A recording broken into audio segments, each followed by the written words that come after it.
সেই রাজ্য ছেড়ে স্ত্রী পুত্র ছেড়ে বনে চলে গিয়েছিলেন ওই গণ্ডকী নদীর তীরে, বর্তমানে নেপাল।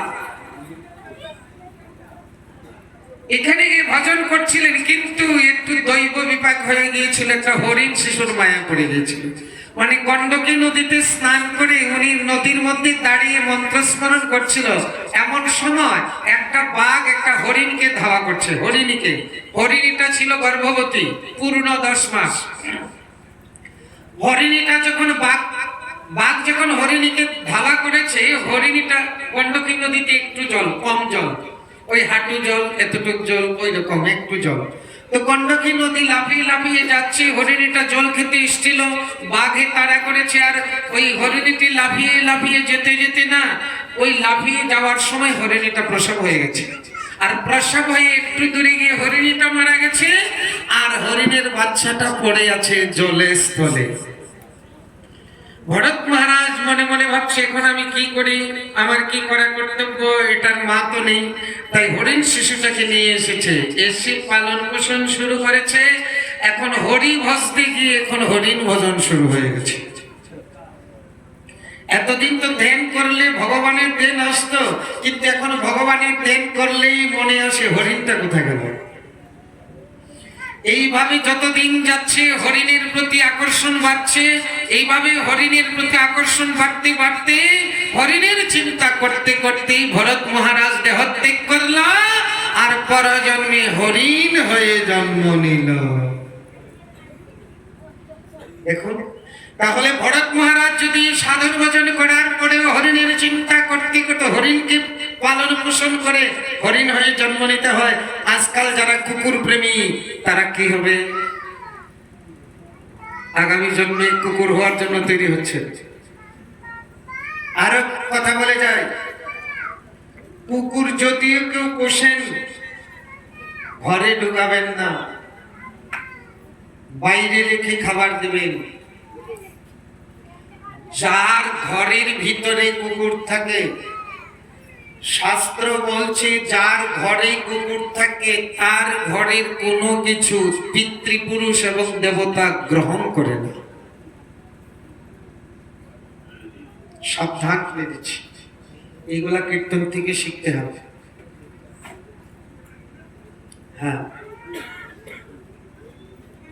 আজকাল কুকুরের ঘর আছে, কুকুরের পিছনে তো টাকা খরচ করে, কিন্তু ভগবানের সেবা নাই, ঠাকুর সেবা নাই। মানুষ তো আপনাদের বাড়িতে ঠাকুর ঘর আছে, তাই না? আছে তো? নাই তো আওয়াজ নাই কেন? আছে, এই তো আওয়াজ একটু বাড়ছে। কিছু প্রশ্ন করবো এখন, আপনারা আমার সাথে জবাব দিতে হবে। ঠাকুর ঘর তো আছে, সবার বাড়িতে ঠাকুর ঘর আছে। নিজের থাকার ঘরটা যেমন তার থেকে আরেকটু সুন্দর করে ঠাকুর ঘর বানাবো। আচ্ছা, এই মাঘ মাসের শীতে খাট পালং ছাড়া কেউ ঘুমান? খাট পালং ছাড়া কেউ ঘুমান? তো আপনাদের ঠাকুর ঘর তো আছে, কয়জনের ঠাকুর ঘরে ঠাকুরের জন্য খাট পালং আছে? 2-3 জনের ঘরে আছে। তাহলে দেখুন, এত লোকের মধ্যে 2-3 জনের ঘরে আছে, ওরা জানে যাদের ভক্তি আছে তাদের ঘরেই ঠাকুরের খাট পালং থাকে। আচ্ছা, এই মাঘ মাসের শীতে লেপ কম্বল ছাড়া কিছু আপনারা ঘুমাতে পারবেন? এক রাত যদি কাউকে লেপ কম্বল ছাড়া রাখা হয়, তার অবস্থা কি হবে? মেডিকেল।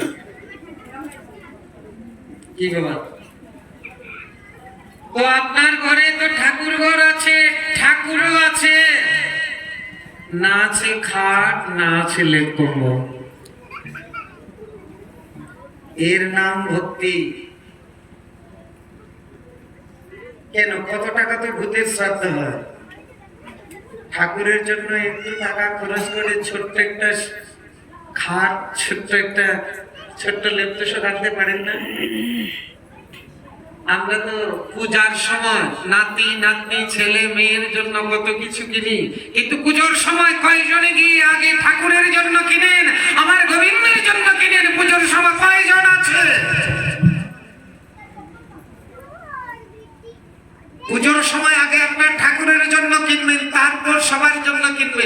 সবার জন্য যেটা কিনবেন এটাও এনে আগে ঠাকুরকে দিবেন, তারপরে প্রসাদিত সবাই হবে।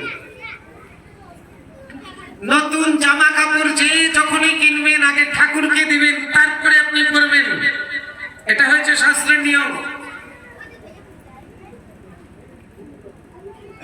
কয়জনের ঘরে খাট পালং আছে, কয়জনের ঘরে লেপ তোষক আছে?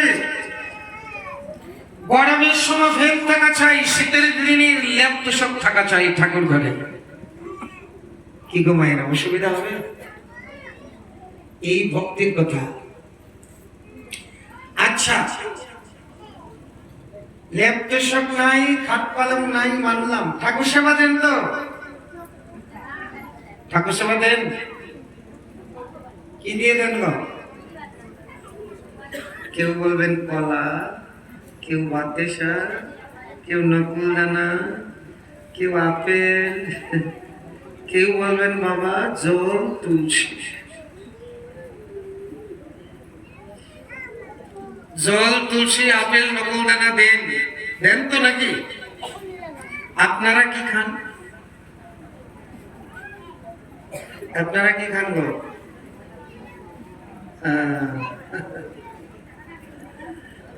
আপনাদেরকে যদি আমার বাড়িতে নিমন্ত্রণ করি আর নিমন্ত্রণ করে নিয়ে খাবার না দিয়ে শুধু প্রদীপ দিয়ে আরতি করি, কেমন লাগবে? কেমন লাগবে? আমরা ঠাকুরকে তো ধূপ ধুনা দিয়ে খুব আরতি করি প্রতিদিন, কয়েকবার সকাল বিকাল, কিন্তু খাবার বেলা নাই। আপনাকে যদি 2-4 দিন কেউ খালি আরতি করে আর খাবারটা না দেয়, কেমন লাগবে?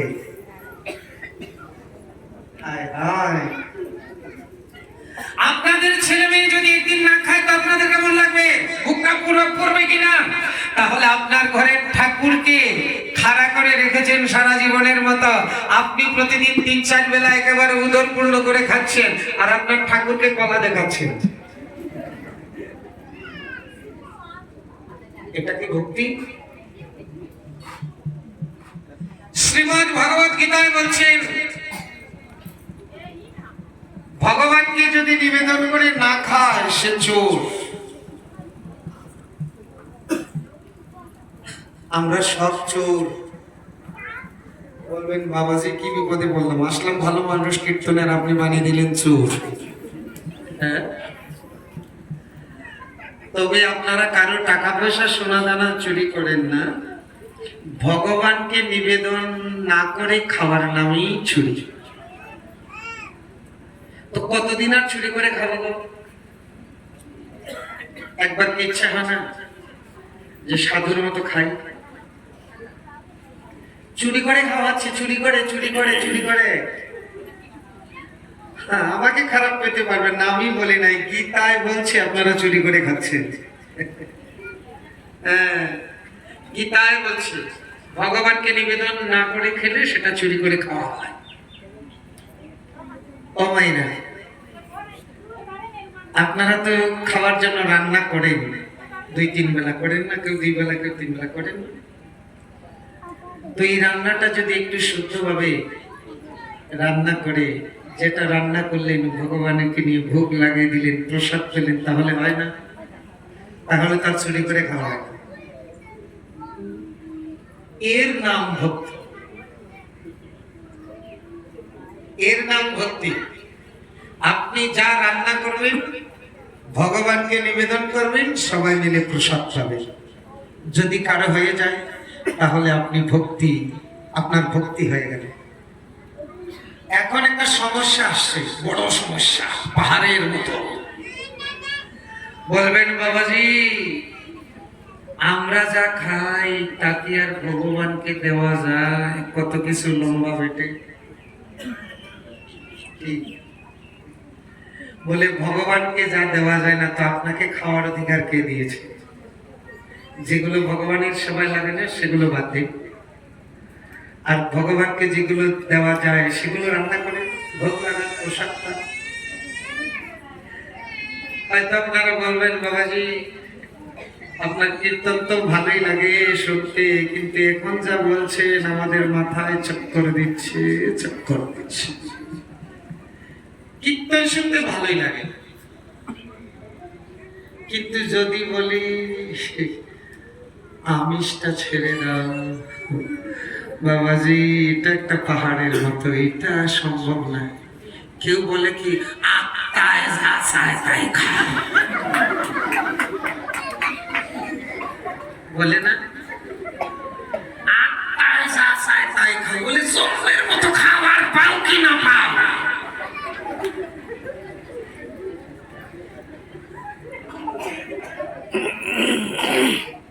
এই কথাটা একেবারে অশাস্ত্রীয় কথা, কোন শাস্ত্রে লেখা নাই যে আত্মায় যা চায় তাই খাও। এই যারা বলে অশাস্ত্রীয় কথা। আচ্ছা, এই এতক্ষণ 2-3 ঘন্টা কীর্তন শুনে কিছু পাচ্ছেন তো? এটা হয়েছে আপনারা। অনেকে বলবেন বাবাজি আমিও নিরামিষ খেতে চাই, কিন্তু কয়দিন খেলে আর চলতে পারি। কেন? বলে মাথায় চক্কর দেয়। কেন? বলে নিরামিষ খেলে কমজোরি হয়ে যায়। তাই তো, এটাই তো সমস্যা না? নিরামিষ খেলে শরীর কমজোরি হয়ে যায় না? আচ্ছা দেখুন তো, আমাদের এই বাবাজি যেখানে আছে কমজোরি আপনাদের থেকে কম আছে না বেশি আছে? নিতাই গৌর হরি বল। ও মায়া, আপনাদের চোখের সামনে যারা বলে নিরামিষ খেলে কমজোরি হয় তাদের চোখটা এখন একটু অপারেশন করে দেবে। শুধু কীর্তন নয়, এখন চলবে চোখ অপারেশন, চক্ষু অপারেশন শিবির, কিন্তু পয়সা করে লাগবে না, অস্ত্র লাগবে না, টাকা পয়সা কিছু লাগবে না। এক নম্বরে দেখুন এই যে বাবা যেখানে বসে আছে, এটা কি নিরামিষের দেহ না আমিষের দেহ? চোখ অপারেশন চলছে।